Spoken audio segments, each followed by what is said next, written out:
Perfecto, sí. Buenos días a todos. Tengo una presentación, aunque sería capaz de hablar 5 horas sin ningún apoyo. Bueno, gracias Juan Francisco, gracias a la Fundación, Ayuntamiento de Almendralejo y a todas las personas involucradas en el Wine Innovation Summit, que tiene un nombre muy apropiado porque nos hace falta innovar, desde luego, innovar para vender. Yo vengo a inspirar, no sé si a inspirar o por lo menos a hablar de lo que yo sé, que es internacionalización. Y en este caso parece un tema de nicho, que es Estados Unidos, pero sin embargo es un tema que no es de nicho, que es el país más importante del mundo para vender vino, el país de las oportunidades, y nosotros tenemos que vender mucho vino en España. Consumimos en torno al 10% de lo que producimos. Fijaos si es importante que tenemos un 90% de vino que tenemos que vender fuera. Y fuera es Estados Unidos para mí y para muchos, porque en lo que llamamos internacionalización, yo lo he subdividido en 4 grandes áreas geográficas. Europa, Asia, Sudamérica y Estados Unidos. ¿Qué pasa con Europa? Pues que está madura, que Europa está muy atomizada, que somos 28 países. Hemos estado vendiendo años y años a Alemania, Suiza, Austria, con importadores muy pequeños, con vinos introducidos desde los años 90 y para bodegas que no sé cuántas hay aquí, pero nuevas o proyectos nuevos o proyectos heredados o proyectos innovadores, pues no hay sitio por la sencilla razón de que no hay consumidores. Asia ha sido la gran esperanza durante 20 años, pero muchas bodegas, fijaros China, está en el 8º lugar, cuando parece en nuestra cabeza que hay que vender en China. Ha habido bodegas que han quebrado por intentar vender en Asia. Es un mercado que no tiene trazabilidad alguna, que no tiene prestigio, que no tiene posicionamiento, y alguno de aquí se va a enfadar, pero que no tiene futuro. Incluyo Japón, que es un mercado residual, Corea del Sur, Singapur, Vietnam. Es interesante para cierto tipo de bodegas, pero desde luego si yo soy una bodega mediana o pequeña, que en España hay más de 4.000, ni loco me iría a Asia. Y lo digo de manera coloquial.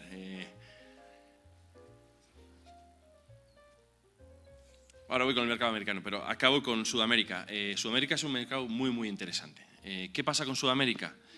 Que tampoco tenemos seguridad jurídica, tampoco tenemos trazabilidad, tenemos afinidad cultural, por supuesto, mercados con poder adquisitivo, sobre todo Centroamérica, parte de Sudamérica, mercados productores, lo cual no siempre es una buena noticia porque a ver quién vende vino en Chile o en Argentina, sobre todo español. O sea que para cierto tipo de bodega, quizá de un rango superior sí que hay mercado, pero una vez más no es la respuesta.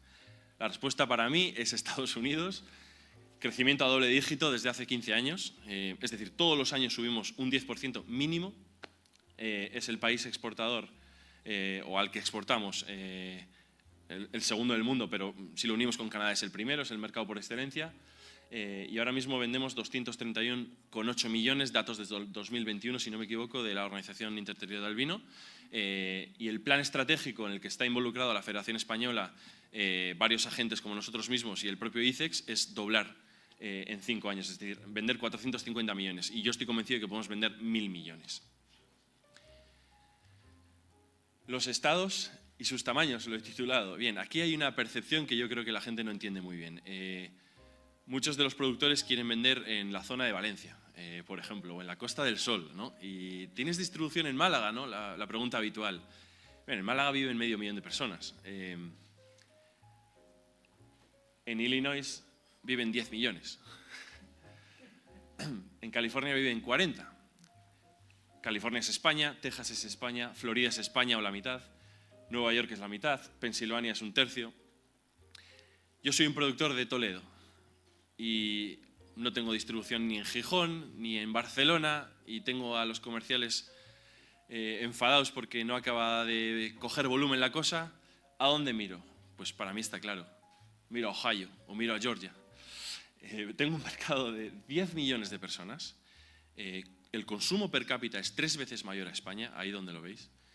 Y no tengo más que encontrar un socio adecuado, depende del vino que tenga, y empezar a comercializarlo. Muchas bodegas de España, de esas 4.700 que hay, podrían estar vendiendo solo en Georgia, en Atlanta, y tener mucho más negocio que en cualquier distribución en la zona del Levante o en la zona del sur, incluso en Madrid. Así que igual la mira hay que ponerla en otro lado. Aquí hay una pequeña gráfica también de la Organización Interterritorial del Vino sobre las exportaciones por comunidades autónomas. Extremadura, en este caso, está en un más que digno 10º lugar, si no me equivoco, o 11º. Ya veis quién domina. ¿Puedes poner la anterior, por favor? Bien, domina Castilla-La Mancha. Claramente, y Cataluña, la incidencia del cava es brutal en el tema de Cataluña. Eso, estamos hablando de que más de la mitad de las botellas que salen de Cataluña, de todos los tipos de de vino, son espumosos, corpinat y sobre todo cava. ¿Qué pasa en Castilla-La Mancha? Que, como bien sabéis, se está vendiendo a granel. Se viene haciendo, yo no lo critico, es una forma de hacerlo. Baja el precio medio, todas las estadísticas dicen que el precio medio del litro español es el que es, precisamente por eso, por el granel. Es una práctica más.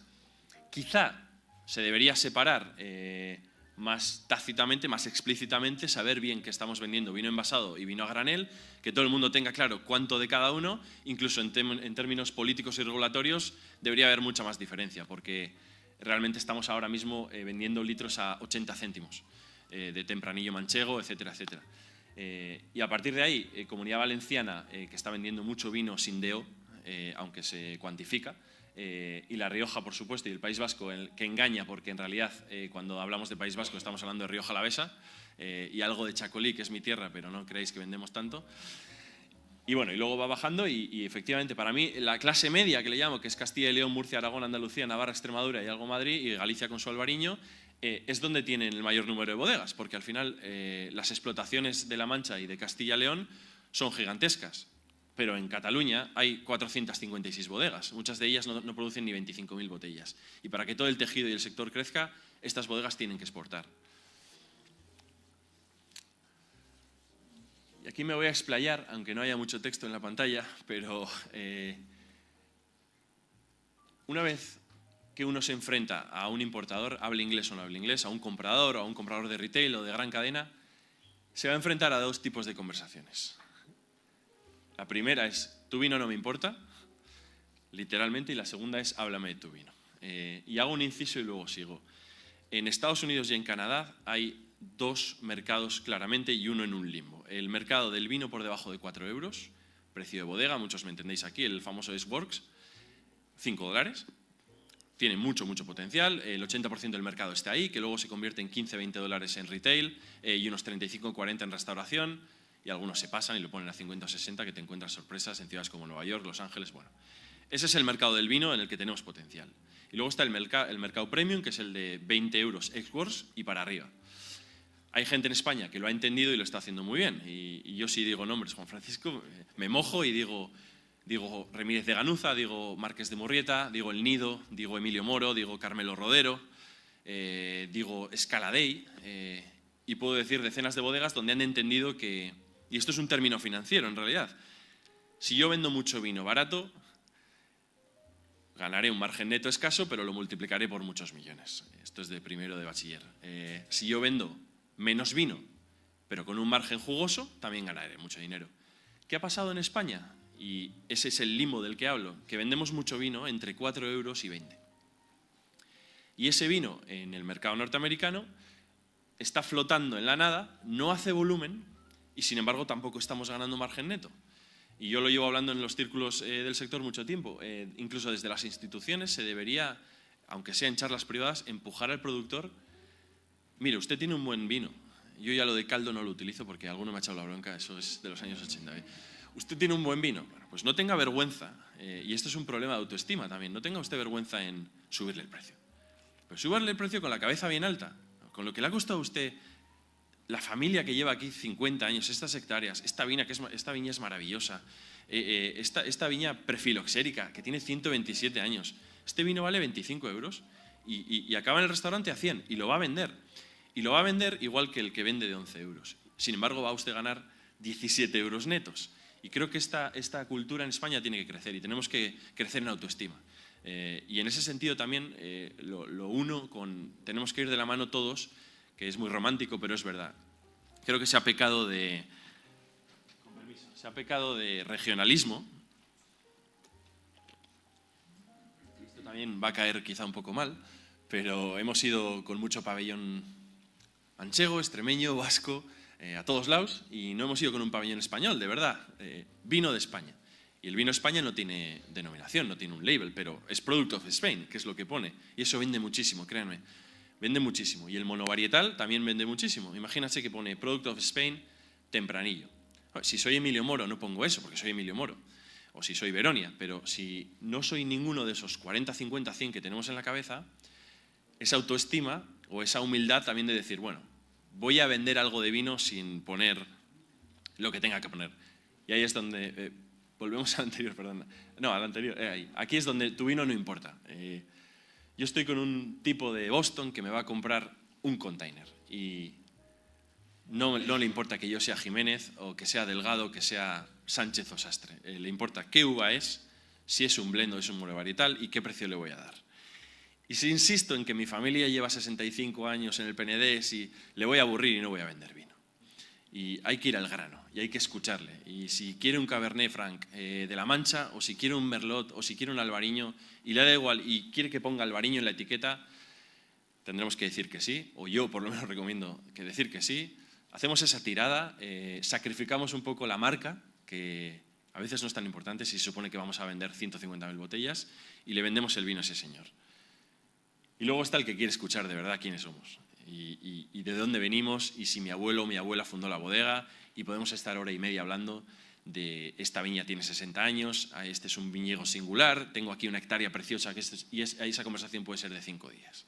Y ese cliente también es muy fiel, pero en los ojos se ve si realmente te quiere escuchar y si realmente va a trabajar tu marca y si vas a estar en los lineales con la imagen que a ti te gusta y ese orgullo de ver tu apellido o tu casa. Y este también tiene un potencial. Lo que no podemos es convencerle al que no le importa nuestro vino de que nuestra familia es importantísima, ni hablar de volumen ni de precio con el que quiere saber la historia y posicionarlo. Y ese mensaje y esa comercialización tiene que estar clarísima. Y creo que también hay una parte educacional a las bodegas de, repito, aunque no hablemos el idioma, saber qué tenemos que contar. Porque creo que los españoles nos apañamos muy bien en cualquier situación y podemos empatizar y hacer amigos. Y una vez hacemos los clientes en el mercado norteamericano, sobre todo, o incluso lo extendería al mercado anglosajón, ¿cómo los mantenemos? Pues aquí voy a ser poco científico también. Nos tenemos que hacer amigos de ellos, les tenemos que traer a España. Pero de verdad, que no es una frase hecha. Una vez que yo vendo vino, si estoy vendiendo en Texas o donde haga falta, primero, cuando este señor ya venga a Fenavín o venga porque yo le invite o me una con 10 bodegas y venga, yo tengo que estar con él. Y tengo que estar con él y tengo que hablar de fútbol, del Extremadura, que parece que está remontando ahora, que ha entrado alguien nuevo y lo ha comprado, de lo que sea. Y luego cuando vaya a Texas y me invita a su casa le digo que sí. De verdad que parecen cosas pequeñas, pero esto hace esa fidelidad, ese posicionamiento, esa seguridad, esa trazabilidad que tiene el mercado norteamericano, la tiene en eso, la tiene en que yo y Will somos amigos y tengo su WhatsApp y no tiene que ser todo tan formal siempre. Podemos convertirnos realmente en amigos y yo hablar del equipo de fútbol de su ciudad o de lo que os guste de música y seguir vendiendo vino. Y llevo el 5.º año y me pide otro container y aquí lo que se trata es de vender, no de hablar muchas veces. Y en ese sentido el americano es culturalmente muy similar al español, les caemos muy bien por regla general y una vez que hemos hecho lo más duro, que es entrar ahí, que prueben nuestro vino, que entendamos lo que quieren y que hagamos el primer pedido, a partir de ahí tenemos infinitos años para fidelizarlos, para realmente hacer bond, hacer unión y acabar vendiendo miles y miles de botellas. Y en España ha pasado con cientos de productores que tienen un solo importador en estados como Colorado, como Tennessee, como Missouri, que les están vendiendo cientos de miles de botellas. Y les ves y son uña y carne. Y una persona que encima vive en San Sebastián, que es un buen amigo, que es Juan Muga, que algunos les conocéis, de la bodega Muga, lo ha hecho muy bien. Y yo le veo desde los años 90 dándose abrazos con todo el mundo en todas las ciudades del mundo. Y lo que vende Muga no está escrito. Y no es porque Muga sea un buen vino, que lo es porque han hecho un trabajo de relaciones públicas brutal. Y aunque seamos un productor de 30.000 botellas, si damos en el clavo con el cliente, cuidémoslo. Sigo hablando porque ya sabía que me iba a pasar esto. Bueno, en cualquier caso, había una pregunta en un slide que era, ¿son las ferias importantes? Que lo uno con lo que estaba hablando, es decir, el otro día escribí sobre ello, este aburrimiento en el que hemos incurrido de ¿este año qué toca? Pues toca Fenavín, ProWine y nos vemos todos y nos conocemos y venga, seguimos. Una vez más, las 4.000 bodegas para abajo, que no son las que van a ver clientes, deberían dejar de hacer esto. Esa es mi opinión. Si yo voy a ver clientes a comer jamón y a dar abrazos, perfecto, voy ahí porque es una cumbre, es como esta, perdón. Es una cumbre del vino donde hago relaciones públicas. Si voy a vender vino, tengo que empezar a mirar, y las instituciones, las diputaciones, cámaras de comercio tienen que empezar a mirar estrategias de guerrilla. ¿Y estrategias de guerrilla cuáles son? Pues vámonos solo unos pocos aquí. Vamos a hacer una gira, vamos a invitar a estos 4 de verdad, gente interesada. No vamos a posar siempre para la prensa que han venido unos influencers y nos han escrito sobre Ribera de Guadiana, que no, creo que hay alguien por aquí.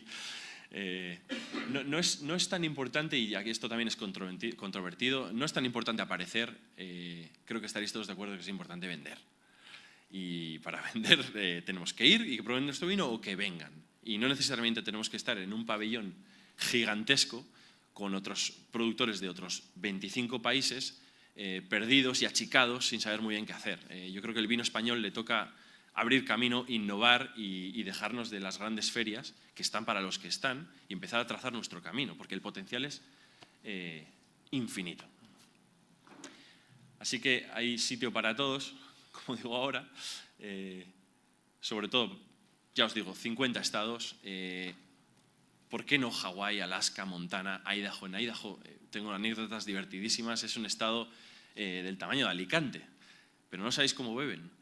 Y si nosotros somos una bodega de Almendralejo o de Toledo y damos con el tipo, con la tipa que nos compre, de repente está salvado nuestro futuro porque son muy leales. Y si la mitad de la producción la vendemos en Idaho, que haría graciosísimo, nadie nos va a creer.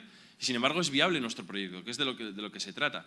Y el vino español supone 4.500 millones para el PIB. Poca broma, como decía Juan Francisco, poca broma. Estamos, bueno, la propia venta, ya no digo las industrias accesorias o satélites. O sea que tenemos que tomarnos más en serio lo de vender vino. Tenemos que intentar no tener tanta capacidad ociosa, tantos tanques vacíos y enfocarnos en realmente sacar productos, sacarlo bien, tener margen neto y da igual a dónde. Y ese da igual a dónde, yo empezaría por este gran país y este gran continente que es Norteamérica. Muchas gracias y nos vemos.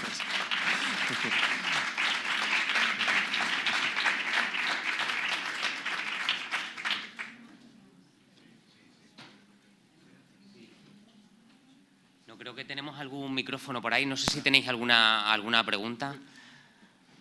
Si no, pues hacemos un pequeño... Ah, mira, Manuela Bayón. Sí. Yo realmente lo que quiero es que Álvaro siga hablando porque es muy interesante. No. Y lo que quería preguntarte es una pregunta muy general, pero repito que lo que quiero es que nos hables un poquito más. Con respecto a Estados Unidos, ¿importador nacional o importador por estado? Muy buena pregunta. Y muy fácil respuesta que yo he aprendido muy recientemente. Si tú tienes un producto, una palabra que no me gusta nada, caro, necesitas un importador por estado, por la sencilla razón en que muchos conoceréis el sistema del three tier, los 3 escalones. Lo que no puedo permitirme es, si tengo un vino de más de 10 euros, de más de 15, es tener demasiada gente involucrada. Y a nivel posicionamiento, control también es muy importante saber quién me lo está vendiendo. Entonces, en la mayoría de los estados hay una figura que es importador-distribuidor, que es alegal. No es legal porque el three tier existe, pero de facto en 42 estados, diría, hay ciertos estados monopolio en lo que no lo permiten, el importador puede distribuir y vender en restauración. Y para un vino de 10, 12, 15, 25 euros, esa es la figura. Para un vino de volumen, importador nacional, desde luego. Red de distribución y entrar en retail, entrar en cadenas. Manuela, podría estar 5 horas hablándote de cadenas de potencial, pero realmente esa es la estrategia muy simplificada. Incido en el tema de los precios. 4 euros, ex-works para abajo, importador nacional. A partir de 5, 6, 7 tendríamos que mirar una estrategia de importadores boutique y más repartidos por el país. De nada. ¿Qué has dicho de los 3 escalones? Es un sistema, se llama el three tier system. Básicamente, el vino tiene que ser importado por un importador, a su vez lo vende a un distribuidor y el distribuidor lo vende a la Horeca o al retail, al supermercado. Entonces son 3 agentes intermediarios. Legalmente el importador no puede vender vino al consumidor, ni mucho menos, pero se supone que tampoco lo puede vender al restaurador.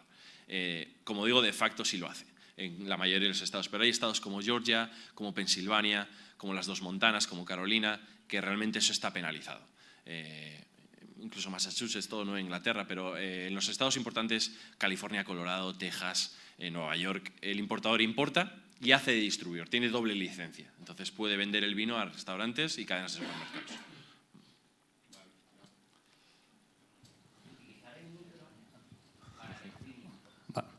¿Me oís, no? Sí. Bueno, has planteado una fórmula un poco para exportar a Estados Unidos, que es la fórmula vino español de la variedad Tempranillo. Desde la denominación de origen pensamos que es una buena fórmula, y además una buena fórmula para Extremadura, ya que nuestro tempranillo es diferente a otros tempranillos de aquí de España. Sin embargo, quisiera saber si la figura que tiene que respaldar a ese vino español, a esa variedad, la figura de la denominación de origen, es importante también acompañarla en este tipo de argumentación comercial para la exportación de Estados Unidos, o simplemente IGP, DOP, si dan mucho valor el americano a este tipo de protección. Yo estoy ya como las personas de 80 y muchos años que les da igual la opinión de los demás. Estoy en una fase ya un poco...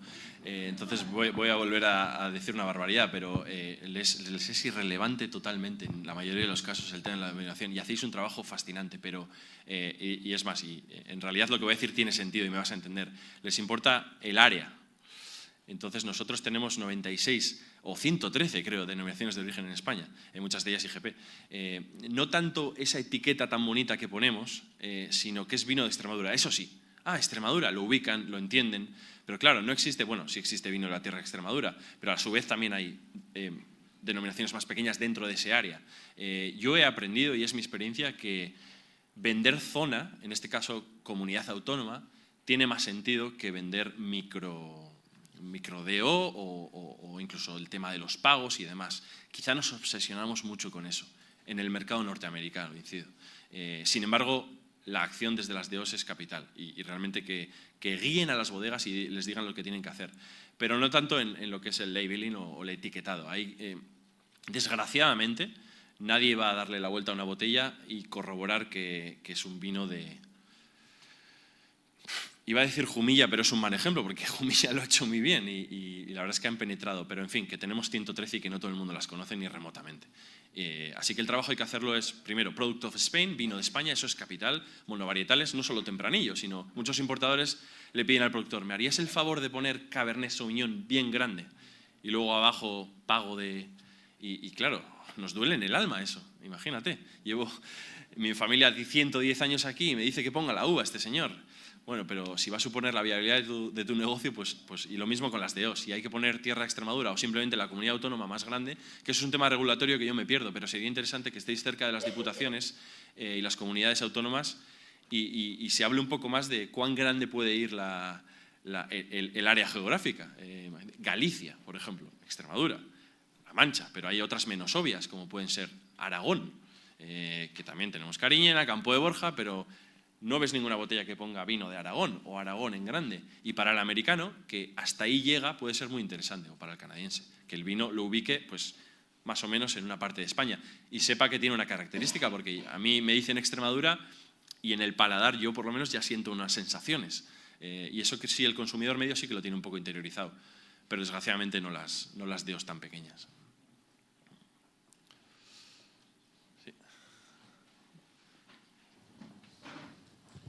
Lo del tema de los requisitos sanitarios y del registro de marcas también a nivel del mercado norteamericano. Facilísimo, sencillísimo. Solo hay el registro de marca es a juicio de cada uno. Si queréis protegerla, la protegéis, pero no es obligatorio. Y luego está el FDA, que el FDA se saca de un día para otro. Las cámaras de comercio lo hacen, me imagino que aquí también la Cámara de Comercio de Badajoz o... No, lo hace el productor. ¿Es usted productor? Sí, perdón. Lo hace el productor, se lo pide normalmente a la Cámara de Comercio. Desconozco, y perdonadme si hay Cámara de Comercio en Almendralejo, pero si no, la de Badajoz.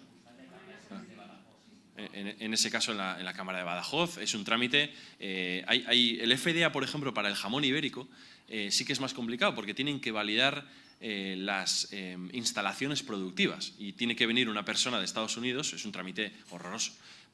Bueno, esto está bien, esto está limpio, pero con el vino es un trámite puramente burocrático que lleva un día. Una vez que se tiene un número de FDA, se puede exportar. Ya se tenga personal propio en la bodega, o las cámaras de comercio, o incluso el organismo regional le ayuda a hacer el MCS en el momento en que le pidan. Cualquiera puede exportar hasta la bodega que la llevan 2 personas. A nivel burocrático es tremendamente sencillo.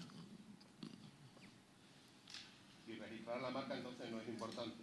No. Hay problemas con una marca que ya esté registrada allí, que ya tengas registrada en... Sí, perdón. Si tú tienes una marca registrada, en mi caso la tengo para toda Europa, pero no la tengo en Estados Unidos, ¿qué problema existe? ¿Yo tengo que hacer algún requisito allí, registrarla en...? No, nadie obliga a nadie. Solo hay un escenario en el que, sobre todo por protección propia, si usted entra en una cadena como Whole Foods o Safeway, ya no me meto a Costco, y realmente está haciendo volumen, por pura protección yo la registraría, pero en ese escenario únicamente. Por lo demás, legalmente no hace falta. Álvaro, muchas gracias. Comentarte una cosa y conocer tu opinión. Para el mercado americano es muy importante el tema de la crítica especializada, la puntuación Robert Parker, etcétera. ¿Qué opinas y qué nos recomiendas para entrar en ese circuito de la crítica especializada, que muchas veces es muy difícil entrar para bodegas pequeñas o de zonas más desconocidas porque simplemente mandas muestras y nunca llega el momento de que alguien pueda catar tus vinos? ¿Qué nos recomiendas? Me lo he saltado, pero sí. Ahí entra en ese círculo de no me importa tu vino, me importa tus 93 de Sacklin o quien sea.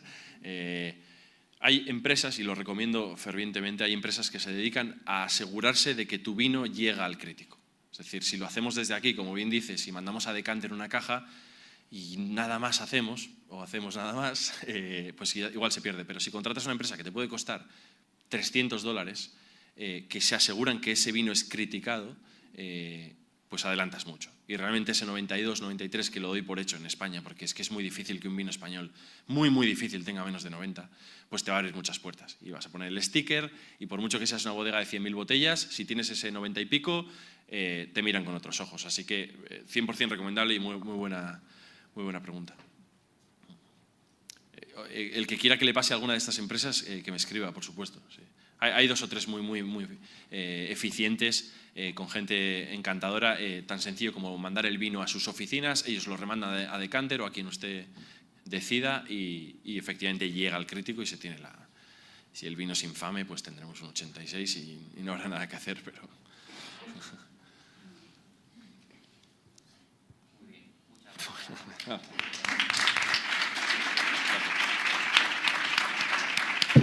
Muchas gracias, Álvaro. Podemos continuar con este...